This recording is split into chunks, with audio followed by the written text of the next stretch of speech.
90 के दशक के शुरुआती सालों की बात है। कर्नाटक राज्य के एक मिडिल क्लास घर में जन्मा एक बच्चा 1 रुपए प्रति घंटे के हिसाब से दुकानदार से साइकिल लेकर रोज उसे अपने छोटे छोटे कदमों से चलाने की कोशिश करता और जब थक जाता तो घर वापस आ जाता। एक बस ड्राइवर के घर पैदा हुए इस लड़के के लिए यही मनोरंजन का सबसे बड़ा साधन था। मैसूर की गलियों से रेड कॉर्पेट का सपना देखने वाला यह लड़का उस दौर के हर दूसरे बच्चे की तरह पर्दे पर यंगरी यंग मैन के गुस्से और शाहरुख खान के रोमांस को देखकर बड़ा होता है। धीरे धीरे समय बीतता है और यह लड़का 21वीं सदी के 18वें साल में एक फिल्म में अपने काम की बदौलत देश का नया सुपरस्टार और अपने राज्य के लिए भगवान के समान बन जाता है। उस फिल्म का नाम है KGF और उस लड़के को आज की दुनिया यश के नाम से जानती है। नमस्कार दोस्तों, साउथ नामा में आज बात होगी रॉकिंग स्टार यश की। तारीख 8 जनवरी साल 1986। भारत के कर्नाटक राज्य में स्थित हसन डिस्ट्रिक्ट के एक छोटे से गांव भुवानाली में पिता अरुण कुमार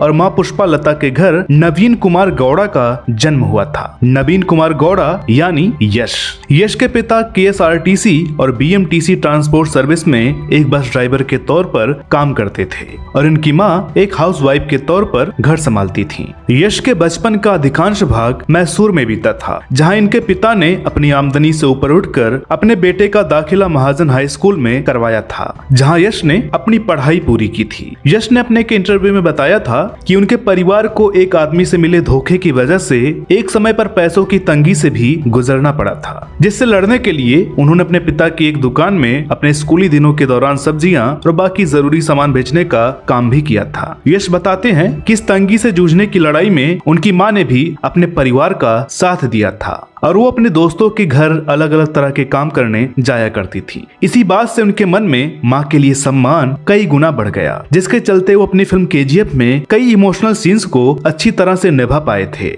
इन सबसे अलग यश के मन में एक एक्टर बनने की चाहत भी बचपन से ही थी और वो अपने स्कूली दिनों में कई डांस कंपटीशन और नाटकों में हिस्सा लिया करते थे, जहां लोगों द्वारा मिलने वाली तालियों और तारीफों की यश को एक आदत सी हो गई थी। इसके अलावा यश के स्कूल अध्यापक भी यश को उनकी पर्सनालिटी और लुक्स के कारण हीरो कहकर ही बुलाते थे और इन सभी बातों ने यश की चाहत को मूर्त रूप देने का काम किया था। अपनी स्कूली पढ़ाई पूरी करने के बाद जब यश ने अपनी इच्छा को अपने माता पिता के सामने रखा तो उन्होंने यश को मना कर दिया, क्योंकि यश के पिता इन्हें सरकारी नौकरी करते हुए देखना चाहते थे। बहुत कोशिशों के बावजूद भी जब माता पिता की परमिशन नहीं मिली तो यश ने अपने कुछ दोस्तों और आसपास के लोगों से 300 रुपए इकट्ठा किए और घर से भागकर बेंगलोर आ गए। बेंगलोर जैसे नए माहौल में एक आम बच्चे के लिए सेटल हो पाना मुश्किल था, लेकिन यश के पास दूसरा कोई विकल्प भी मौजूद नहीं था, क्योंकि उन्हें अपने माता पिता से साफ हिदायत मिली थी कि मैसूर के बाहर वो किसी भी रिश्तेदार के घर नहीं रहेंगे। यश को अपना लक्ष्य मालूम था, लेकिन उस लक्ष्य तक पहुंचने के लिए जिस शिक्षा और सहारे की जरूरत होती है उसको प्राप्त करने के लिए उन्होंने थिएटर का रास्ता चुना और बिनाका थिएटर ग्रुप पहुंच गए, जिसके फाउंडर बीबी कारात थे, जिनका नाम आज भी थिएटर की दुनिया में बड़े अदब से लिया जाता है। यश को इस थिएटर ग्रुप में एक बैकग्राउंड एक्टर के तौर पर रखा गया, जहां ये स्टेज मैनेज करने से लेकर एक्स्ट्रा के तौर पर काम करते थे और कभी कभी जब मुख्य कलाकार मौजूद नहीं होता था तो इन्हें उसकी जगह खड़ा कर दिया जाता था। यश को इन सब कामों से प्रोडक्शन से जुड़े कामों में भी महारत हासिल हो गई और इसलिए इन्हें स्टॉप नाम की एक फिल्म में असिस्टेंट डायरेक्टर के तौर पर काम मिल गया। पैसों की कमी से गुजर रहे यश को इस काम से कुछ मदद मिलने की उम्मीद थी, लेकिन जिस फिल्म से वो जुड़े हुए थे वो फिल्म कभी रिलीज नहीं हुई और यश को अपने काम के लिए मिलने वाली फीस कभी नहीं दी गई। इस घटनाक्रम से पूरी तरह टूट चुके यश की मदद उस फिल्म के एसोसिएट डायरेक्टर ने की, जिसका नाम था मोहन। वो यश को अपने घर ले गया, जहां मुश्किल से 2-3 लोगों के सोने की जगह थी। ये देखकर यश को लगा कि जिस शहर में वे अपने रिश्तेदारों की मदद नहीं ले सकता, वहाँ एक अजनबी की जिंदगी में भी भला क्यों दखल दे। इसके बाद यश को एक रात बेंगलोर के एक बस स्टैंड पर सोकर बितानी पड़ी। उस रात के बाद यश ने एक नई शुरुआत करने का फैसला लिया और बेंगलोर में मौजूद फिल्म इंडस्ट्री से जुड़े कई जगहों पर जाकर ऑडिशन देना शुरू किया। इन्हीं ऑडिशन के चलते यश को कई टीवी सीरियल्स में काम मिलने लगा, जिसमें साल 2004 में प्रदर्शित सीरियल नंद गोकुला प्रमुख है। डायरेक्टर अशोक कश्यप के निर्देशन में बनने वाले सीरियल में यश की फ्यूचर वाइफ राधिका पंडित का एक्टिंग करियर भी शुरू हुआ था और इस सीरियल में राधिका ने यश के बहन का किरदार निभाया था। यश का करियर टीवी सीरियल्स के सहारे रफ्तार पकड़ने लगा, लेकिन लेकिन हमेशा से ही फिल्मों में हीरो बनने की चाहत रखने वाले यश को इस दुनिया से दूर अपनी दुनिया में काम करना था। इसलिए वो साल 2008 में आई फिल्म मोगिना मानसू में एक सपोर्टिंग एक्टर के रोल को निभाने के लिए तैयार हो गए। इस फिल्म में एक बार फिर राधिका पंडित यश के साथ काम कर रही थी। फिल्म में यश की एक्टिंग को देखते हुए इन्हें बेस्ट सपोर्टिंग एक्टर का फिल्म फेयर अवार्ड भी दिया गया। इसके बाद यश को कन्नड़ फिल्मों में लीड रोल ऑफर होने लगे, जिसमें साल 2008 की फिल्म रॉकी और 2009 में आई फिल्म कालारासान थे और गोकुला शामिल हैं। साल 2010 में आई रोमांटिक ड्रामा फिल्म मोदल साल यश के करियर की पहली कॉमर्शियल सोलो हिट फिल्म साबित हुई। इसके बाद इन्होंने जाने माने अभिनेता प्रकाश राज के साथ फिल्म राजधानी में भी काम किया, जो बॉक्स ऑफिस पर हिट नहीं हुई, लेकिन सिनेमाई पंडितों ने अब तक यश में छिपी प्रतिभा को पहचान लिया था। यश ने 2010 में आई तमिल फिल्म कालवानी की कन्नड़ रीमेक कीर्तक में भी काम किया था, जो कन्नड़ भाषा में बनी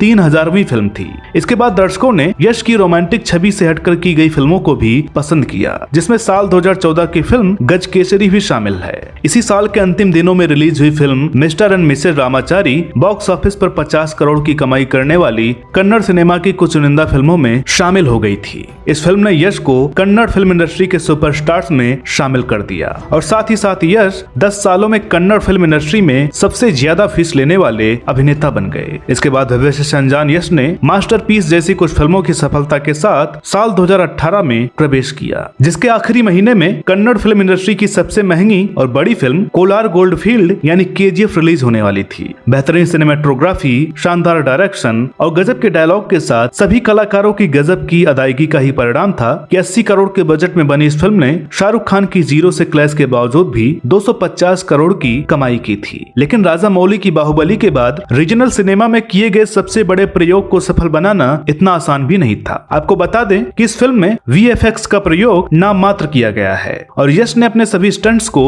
खुद परफॉर्म किया था। 800 से ज्यादा लोगों की टीम ने कोलार गोल्ड फील्ड्स के दृश्यों को वास्तविक रूप देने के लिए धूल, गर्मी और तेज हवाओं के बीच महीनों काम करके कन्नड़ सिनेमा के इस मैग्नस ओपस फिल्म को जीवंत रूप दिया था, जिसने अभिनेता यश को भारतीय सिनेमा का सुपरस्टार बना दिया। इस फिल्म में गरुड़ा का किरदार यश के बॉडीगार्ड राम ने निभाया है और इसके लिए रामचंद्र राजू को एक्टिंग यश ने ही सिखाई थी। KGF का दूसरा भाग 16 जुलाई 2021 को रिलीज होने की जानकारी है, जो अपने पहले पार्ट की तरह ही 4 भाषाओं में रिलीज होगी। बात करें यश की निजी जिंदगी के बारे में तो इनका विवाह राधिका पंडित से साल 2016 में हुआ था, जिनसे इन्हें एक बेटा और एक बेटी है। साल 2017 में यश ने अपनी पत्नी के साथ यशो मार्ग फाउंडेशन की स्थापना की, जिसके साथ इन्होंने सामाजिक वेलफेयर से जुड़े कई कामों में हिस्सा लिया है, जिसमें कर्नाटक के कोपाल जिले के पानी की समस्या को दूर करने के लिए दिया गया 4 करोड़ का योगदान भी शामिल है। तो दोस्तों, उम्मीद है कि आपको हमारा आज का यह वीडियो जरूर पसंद आया होगा। तो मिलते हैं अगले एपिसोड में, तब तक के लिए नमस्कार।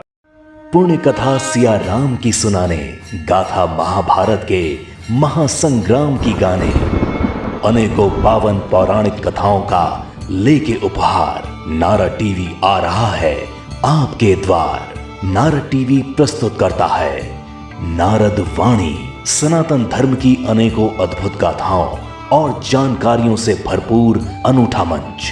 तो अभी सब्सक्राइब करें नारद वाणी YouTube चैनल को।